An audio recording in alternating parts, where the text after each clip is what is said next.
They say some places are left off the map for a reason.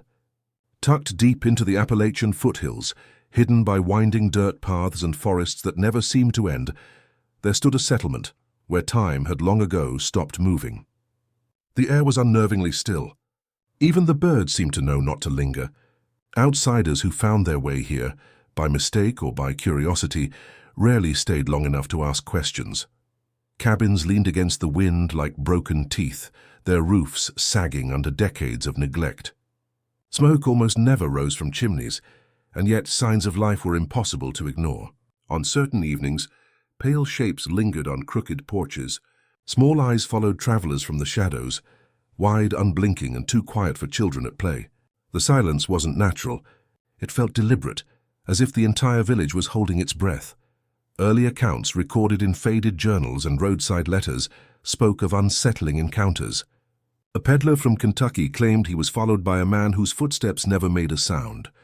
A traveling preacher recalled women in faded dresses who refused to answer him, staring with faces as blank as the hills themselves.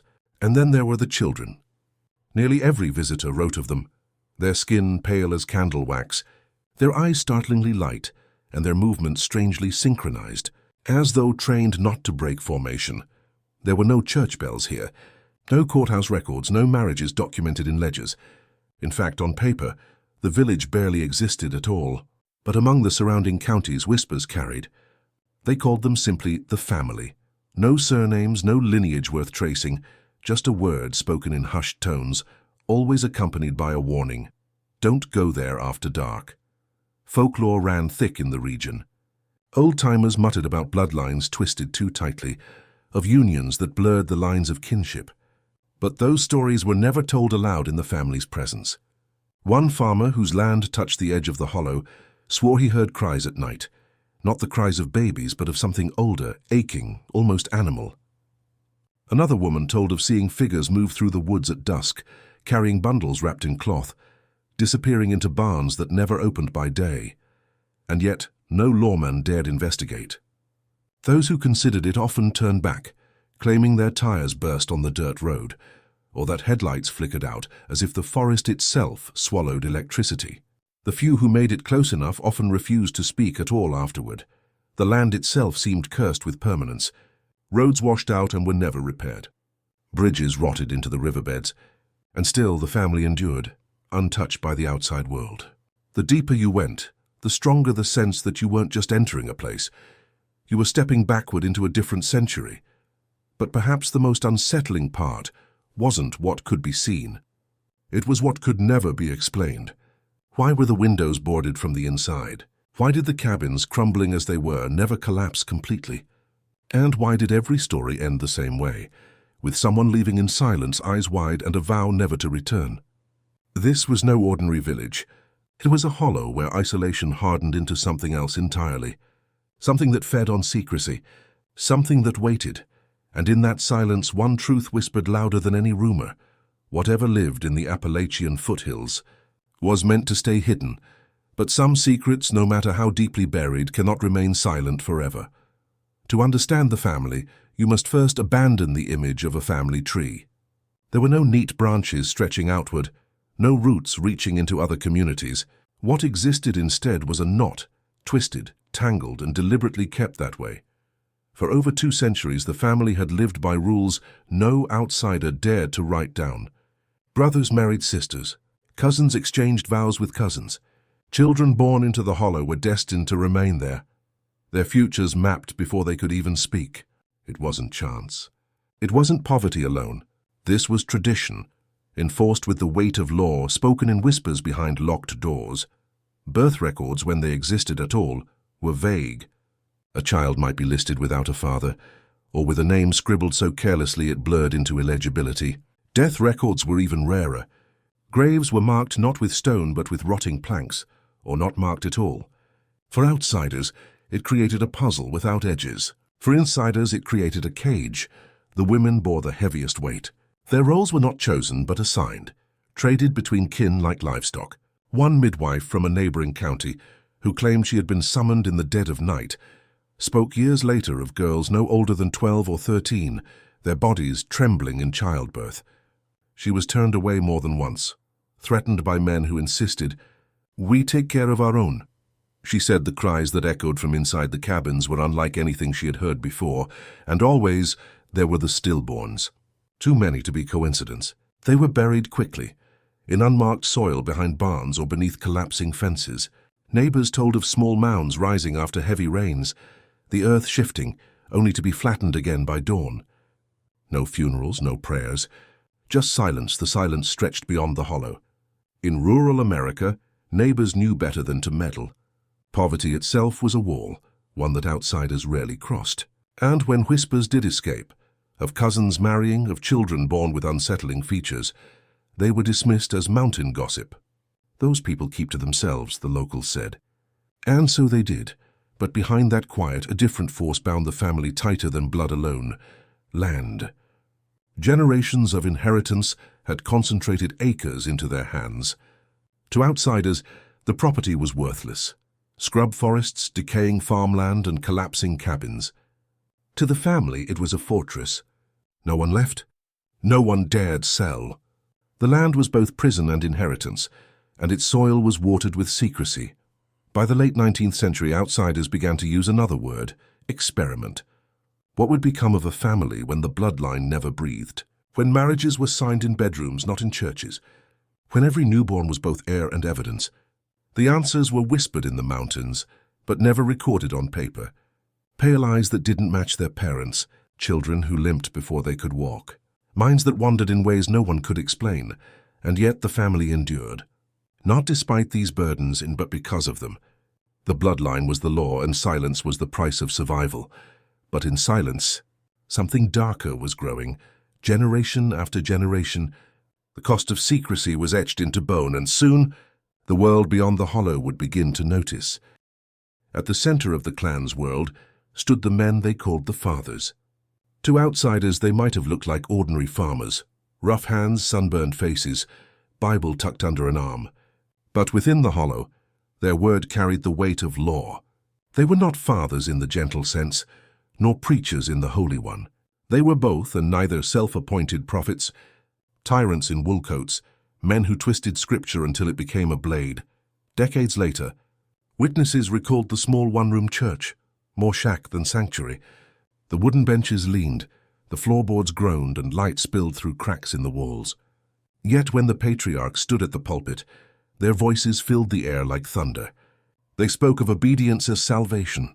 They warned that outsiders were demons in disguise, and they declared that the truest form of loyalty was to keep the blood pure. A former neighbor described sneaking near the cabin on a summer night, hearing hymns sung off-key, broken by cries that did not sound like worship. He said the verses were recognizable at first, then warped, familiar lines from the Bible mutilated into permission slips for what no law could ever allow. It wasn't church, he recalled. It was theater, a theater of fear. Women in the family lowered their eyes in their presence, their bodies shrinking into silence. They did not speak unless spoken to. Marriages were arranged not by love but by decree. A cousin to a cousin, a brother to a sister. Even the timing of pregnancies was ordered, as though a child were no different than livestock, bred for harvest. The patriarchs decided everything: who would be bound together, who would carry, and who would be hidden away when the truth risked discovery. Babies that didn't fit their design, weak, sickly, or too visibly marked by the family's secrets, were often never seen outside the cabin walls. Some neighbors swore they heard newborn cries vanish overnight, silenced before dawn. Fear was sharper than any weapon. No whip was needed when a man could convince his household that God himself had commanded obedience. Disobedience, they warned, was not just betrayal of the family, but rebellion against heaven. One testimony recorded in the 1930s described a sermon where the patriarch declared, "The blood is holy, the bond is holy. To break it is to die outside God's grace." Those words were repeated like a chant, as though engraving themselves into the bones of every listener. The power of these men extended beyond their cabins. Even neighbors outside the family learned to keep quiet. A visitor who asked too many questions might be met with stares, doors slamming shut or worse. The quiet suggestion that trespassing in the hollow was not safe after dark. And so the cycle turned. With each generation, new patriarchs rose from the old. Sons became fathers, fathers became rulers.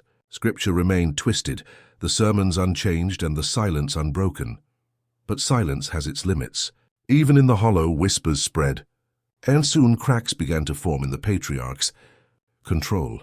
Cracks wide enough for the outside world to glimpse what was hidden within. From these unions came children who bore the heaviest weight, the proof of generations collapsing inward. They were born into silence, and too often they died the same way. Neighbors told of children glimpsed on the edge of the hollow, barefoot in the dead of winter, their skin bluish with cold. Some moved with a strange limp, their shoulders hunched as though the weight of survival itself pressed them down. Others stood perfectly still, watching with pale, glassy eyes that made visitors uneasy. More unsettling than their frail bodies was their silence. Rarely did they speak.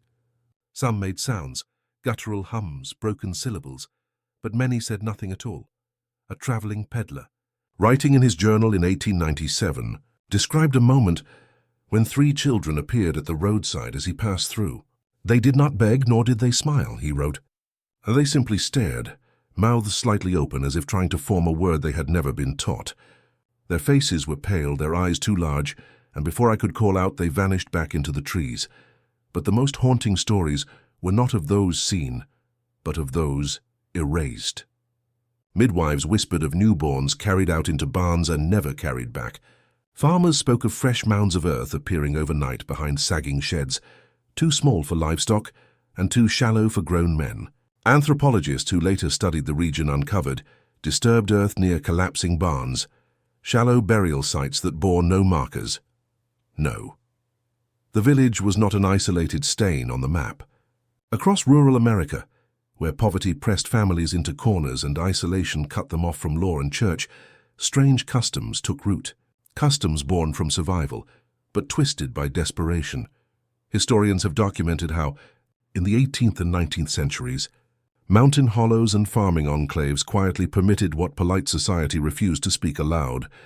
Child brides, cousin marriages, hidden pregnancies shielded behind barns and cabin walls. These were not stories confined to one state or one family. They were patterns, repeated wherever hunger and geography locked communities into themselves. One historian described it bluntly. When the road ends, so does the law. In places where no courthouse clerk recorded births and no preacher dared interfere, families wrote their own rules. A girl's 13th birthday might mark not adolescence but a transaction. A cousin might become a husband. A pregnancy might become another secret buried in unmarked soil. But in the hollow, this family carried those shadows further. What began as necessity hardened into tradition. Outsiders spoke of weddings where the bride wore not lace, but a repurposed bedsheet, where vows were exchanged in whispers rather than blessings, where a child's first cry echoed not as joy, but as dread of the cycle continuing. By the late 1800s, some neighbors began to notice the difference. In their towns, such practices faded as railroads, schools, and churches stretched into the countryside. But in this village, isolation was a wall too thick to break. Here the unions became ritual. Marriage within blood was not whispered about in shame. It was sanctified as law. One former county clerk recalled a rumor that a patriarch declared, "We keep what is ours. No blood shall leave this land." Whether myth or truth, the evidence was plain. Generations grew inside a sealed circle, a grotesque mirror reflecting America's forgotten rural practices, pushed to their most disturbing extreme. And yet, the question lingered. Were they simply victims of poverty and distance, or had something darker taken hold, a willful devotion to corruption disguised as tradition? The hollow, it seemed, was not just a product of its time. It had become a living relic of America's hidden past, one too disturbing for textbooks, but too undeniable to dismiss as mere folklore. By the mid-20th century, silence began to splinter. For decades, the hollow had swallowed its secrets, but faint traces leaked into the world beyond the ridgelines. What emerged was not yet proof but whispers, fragile, unsettling, and difficult to dismiss. The first signs appeared in county records. Journalists and social workers who combed through courthouse ledgers found entire decades missing from the birth registry. Dozens of children had seemingly never been born, yet the local graveyards, with their uneven mounds of earth and crude wooden markers, told another story.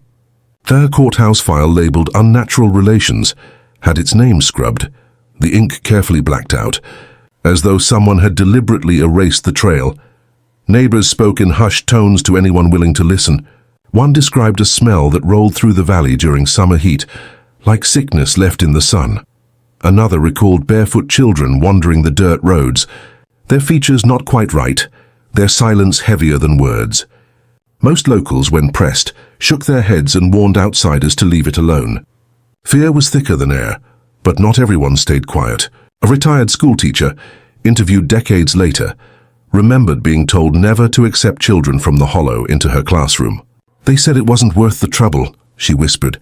Those children didn't last. Anthropologists, drawn by the rumors, began documenting oral histories in nearby towns. Stories repeated with unnerving consistency. The sisters who never left the farm, the pale boys who could not speak, the babies buried where the barns leaned. At first, these accounts were dismissed as rural gossip, folklore exaggerated by poverty and superstition. But as one testimony echoed another, the line between story and evidence began to blur. In 1957, a local reporter tried to publish a piece on the family. His editor cut the story, calling it too far-fetched to print, yet his notes survived, describing a hollow where visitors were met with locked doors, eyes peering from windows, and an atmosphere thick with dread. He ended his draft with one chilling line: "Whatever is hidden there, they are determined to keep it buried." By the 1970s, whispers had become a chorus. Social workers filed reports of children removed from homes with no official guardians. Police mentioned strange encounters, families without last names, addresses that led to ruins, statements that trailed into silence. Folklore was being chipped away, replaced with fragments of fact too disturbing to ignore. Still, a question loomed. If the stories were true, why had no one acted? Why had the authorities looked the other way for so long? The answer remained as murky as the hollow itself.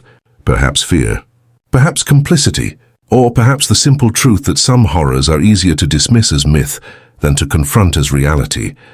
And so, with every whispered testimony, with every missing record, the family's silence cracked further. Not broken yet, but impossible to ignore. The decades passed. The crimes buried in silence seemed destined to fade into rumor. But shadows do not vanish. They stretch. And in those shadows, survivors began to emerge. Their voices were not loud. They were hesitant, broken, as if every word might awaken something still hunting them. One woman, her face hidden behind a veil of hair, recalled her earliest memory. She was no older than 6. Her wrists were tied to the bedposts with strips of cloth cut from her father's shirt. When she screamed, quilts were piled over her face, the suffocating weight pressing down until her cries dissolved into shallow gasps. Outside, the world was quiet. Neighbors walked past, unaware of what was happening in the locked room just beyond the fence. Another witness came forward decades later, his voice trembling with the same fear he had once carried as a boy. He remembered one winter night, the kind where snow swallowed every sound. A boy stumbled barefoot across the yard, his lips blue, his breath ragged. He didn't speak. He couldn't, but his face, it mirrored the man everyone feared. Too familiar, too undeniable. The children, it seemed, carried their father's features like a curse etched into their very skin. Investigators who later revisited these accounts described a pattern too precise to ignore. Trauma passed down like inheritance, binding one generation to the sins of the last. A family tree that looked less like bloodlines, and more like chains. The survivors rarely shared their names. Shame, they said, was heavier than memory. Even now they feared neighbors, strangers, even themselves.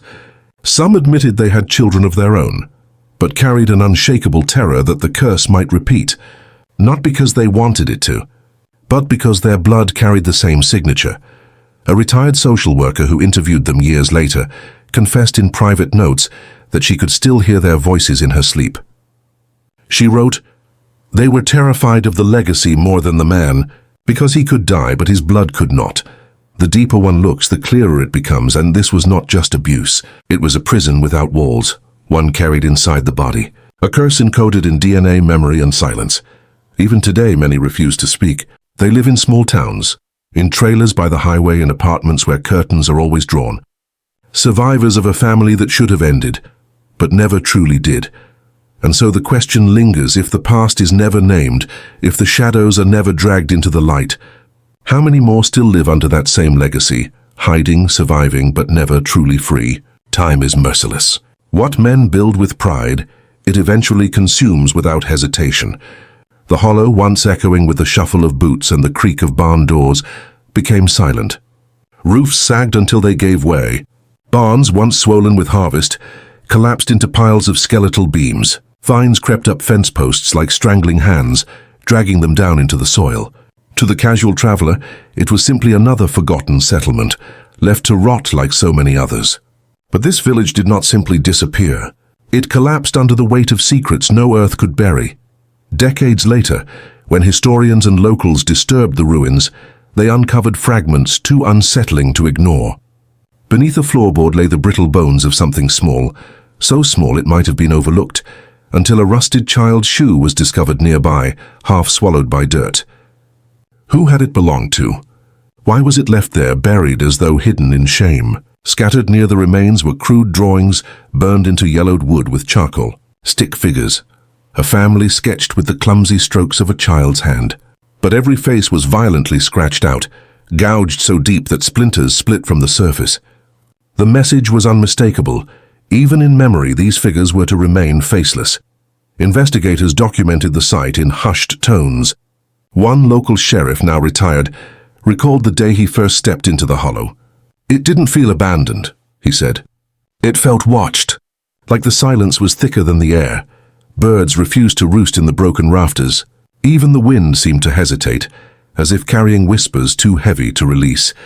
Neighbors who dared to walk the old paths claimed the land carried its own mourning." On damp mornings, mist clung low to the ground, curling through broken chimneys and hollowed cabins like smoke from invisible fires. Some swore they heard the faint sound of children crying, though none had lived there for half a century. The collapse was not only of wood and stone. It was a collapse of lineage, of bloodlines twisted until they imploded. Those who traced the genealogy found abrupt dead ends. Names erased, dates missing, marriages unrecorded. It was as if entire branches of the family tree had been pruned with a knife, leaving only stumps where lives once were. But questions linger. Were the bones found beneath those rotting cabins the result of illness, or something darker? Were the scratched-out drawings a child's act of defiance, or a final warning? No ledger exists. No headstones mark the dead. Only the ruins and the silence that hangs like smoke over the land. The village collapsed. Its people scattered, but the soil remembers. And when unearthed, it seems to ask a question no one dares to answer. If these were the ruins above ground, what horrors still lie buried beneath? By the late 20th century, the hollow was no longer just a place on a map. It had become a story whispered in taverns, recounted at campfires, and filed away in county records no one wanted to open. But as with all stories, one question lingered. Was this folklore, or was it America's darkest truth? Local police files tell a curious tale. Reports of wandering children appeared sporadically across nearby counties. A barefoot boy found in the woods, pale and mute, his eyes unblinking. A girl with twisted limbs abandoned at a church doorstep, her birth certificate non-existent. Each case on its own might have been explained away as neglect or poverty. But together, they fed into something larger, a rumor that refused to die. Elders in surrounding towns leaned closer when pressed about the past. Some swore they had seen descendants walking among them, their features betraying something uncanny, jaws too square, eyes too far apart, voices that seemed unsteady, as if language itself weighed heavy on their tongues. These sightings were never recorded officially, but they passed from one generation to the next like warnings. "Don't go near the hollow," they'd say, "and if you see one of them, don't look too long." Not everyone agreed. Skeptics dismissed the tales as exaggerations born of rural isolation. Anthropologists argued that every community creates its own monsters, legends designed to explain what cannot be spoken aloud. Perhaps the pale children were merely the victims of disease. Perhaps the scratched-out drawings were nothing more than the frustrated scrawls of a lonely child. And yet, the testimonies refused to vanish. A former social worker described being called to a farmhouse in the 1970s, where she found 3 siblings with no school records, no medical files, and no birth certificates. She remembered their silence most of all. It wasn't shyness, she said years later. It was emptiness, like they had been taught not to exist. The debate deepened as journalists, drawn by whispers of America's forbidden bloodline, began to write articles blurring fact with speculation. Each retelling added layers, transforming tragedy into myth, and myth back into something resembling truth. The hollow story no longer belonged to the family alone. It belonged to America's imagination, a mirror reflecting its most uncomfortable shadows. The line between folklore and fact blurred, until no one could say with certainty where one ended and the other began. And perhaps that was the true horror. If the story was only legend, it spoke to how deeply the fear of corruption and decay haunted the American psyche. But if it was real, then it revealed something far darker, that entire generations could vanish into silence, hidden in plain sight, and the world would look away. Even now, in nearby towns, questions linger. Who were those children without names? Where did the bloodline go? And when you look into the faces of strangers passing by, how can you ever be sure that the hollow truly collapsed? The patriarchs vanished first. Their names, once scrawled on land deeds and courthouse papers, eroded into the dust of forgotten archives. The sisters followed, fading into rumor. Wives, mothers, captives, their identities reduced to initials or blank spaces in census books. What survived was not them, but the hollow itself whispering their absence. The children left behind were even more elusive. Some vanished into shallow graves, marked only by a scatter of stones. Others drifted outward, carrying with them the unmistakable features of a lineage too entangled to name aloud. By the time investigators and anthropologists began to retrace the trail, the people themselves were gone, leaving only fragments, a worn shoe, a Bible with missing pages, a bundle of letters never sent. And yet silence speaks louder than records. Rural America is filled with histories buried by poverty and shame. But few are so relentless, so resistant to being erased. In this case, the land itself seemed to hold the memory. Visitors to the hollow describe a heaviness in the air, as if the soil remembers what the people tried to forget. Wind whistles through collapsed chimneys, carrying echoes of sermons no one should have preached. Roots of oak trees weave through abandoned foundations like veins, reclaiming the sickness beneath. For decades, America has looked away. Journalists who tried to tell the story often found their work dismissed as sensationalism. Local officials discouraged inquiry, warning outsiders not to disturb old ghosts. And the descendants, if they exist, live in silence, their identities either hidden by choice or erased by time. What remains is not proof but pattern. Missing children, missing records, missing names. An absence so vast it became its own evidence. But the truth, whether buried in graves or in memory, cannot be so easily dismissed. This hollow, this forgotten corner of America, reveals a chilling truth about isolation. Cut off from the world, the family turned inward until bloodlines became prisons. Scripture was twisted into shackles, and silence became the cruelest inheritance. The world did not intervene. It simply let them disappear. Today, the site is little more than ruin. Collapsed barns, stone walls consumed by ivy, fragments of a life long abandoned. Yet standing there, one cannot help but feel the weight of what lingers. Children who never had names. Women who were never allowed voices. Men who ruled only until death claimed them. This is not just a story of one family, one hollow, or one bloodline. It is a mirror of America's forgotten past, where poverty, secrecy, and unchecked power could fester into horrors no textbook dares to include. The land still holds them, whether as bones or legend. And perhaps the most disturbing truth of all is not what happened here, but how easily the rest of the world chose to turn away.